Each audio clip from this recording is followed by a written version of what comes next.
तेलंगाना की मेडक लोकसभा सीट अहम है। ये तेलंगाना के पूर्व मुख्यमंत्री के चंद्रशेखर राव की सीट हुआ करती थी,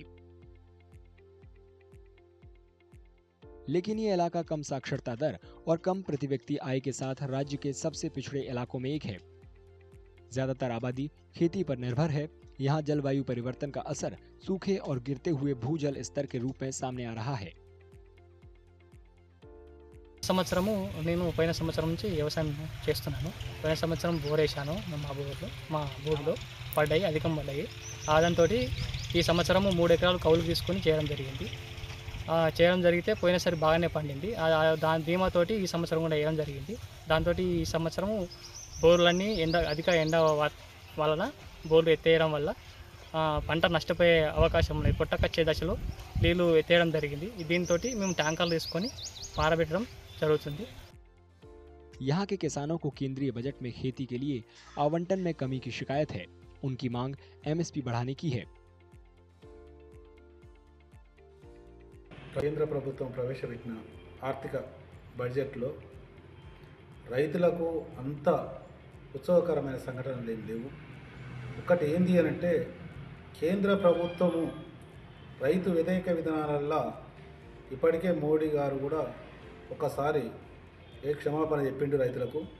దాన్ని కాకుండా స్వామినాథన్ కమిటీ సిఫారసు మేరకు ఆయనకు భారతరత్న ఇవ్వడం కాకుండా ఆయన యొక్క ఆశయాల కోసము స్వామినాథన్ కమిటీ సిఫారసు మేరకు మద్దతు ధర ఎంఎస్పి రేటు 2500 నుండి 3000 వరకు చేయాలి. ఒకటి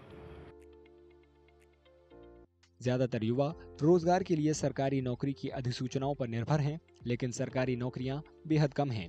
लोगों का कहना है कि लाखों पद खाली पड़े हैं। उनकी मांग है कि उन्हें भरने के लिए जल्द अधिसूचना जारी की जाए।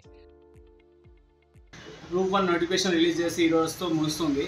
గతంలో గ్రూప్ 1 నోటిఫికేషన్కి 3 లక్షల చిల్లర మంది అప్లై చేసుకుంటే ఈ రోజు కేవలం 2.5 లక్షల మంది మాత్రమే అప్లై చేసుకున్నారు. అంటే ఈ తగ్గడానికి గల కారణం ప్రభుత్వం పైన ఉన్నటువంటి అభద్రత భావంతోనా లేకుంటే అపనమ్మకంతోనా అని చెప్పేసి ఈరోజు విద్యార్థి లోకం ఆలోచిస్తూ ఉన్నది. ఈ యొక్క గవర్నమెంట్లో గత ప్రభుత్వంలో విద్యార్థులకు నోటిఫికేషన్ లేక 10 ఏళ్లుగా విద్యార్థులకు రోడ్ల మీద తిరిగేటువంటి పరిస్థితి ఏర్పడింది. వచ్చినటువంటి కొత్త ప్రభుత్వంలో కూడా వాటిని నోటిఫికేషన్ల మీద పెంచుకుంటూ పోతుందే తప్పించి వాటిని కార్యరూపం కల్పించేటువంటి పరిస్థితి ఈరోజు తెలంగాణ రాష్ట్రంలో లేదు. फिलहाल इस सीट पर बीआरएस के कोटा प्रभाकर रेड्डी काबिज हैं। यहाँ से वे पहली बार 2014 के उपचुनाव में जीते थे। फिर उन्होंने 2019 में कांग्रेस उम्मीदवार गली अनिल कुमार को हराया। इस बार बीजेपी ने पूर्व विधायक रघुनंदन राव को उम्मीदवार बनाया है। कांग्रेस और बीआरएस ने अभी तक अपने उम्मीदवारों के नाम का ऐलान नहीं किया है। भारत निर्वाचन आयोग ने शनिवार को ऐलान किया कि लोकसभा चुनाव 19 अप्रैल से 1 जून तक 7 चरणों में कराए जाएंगे। तेलंगाना में 17 लोकसभा सीट हैं। सभी सीटों पर 13 मई को चौथे चरण में वोटिंग होगी।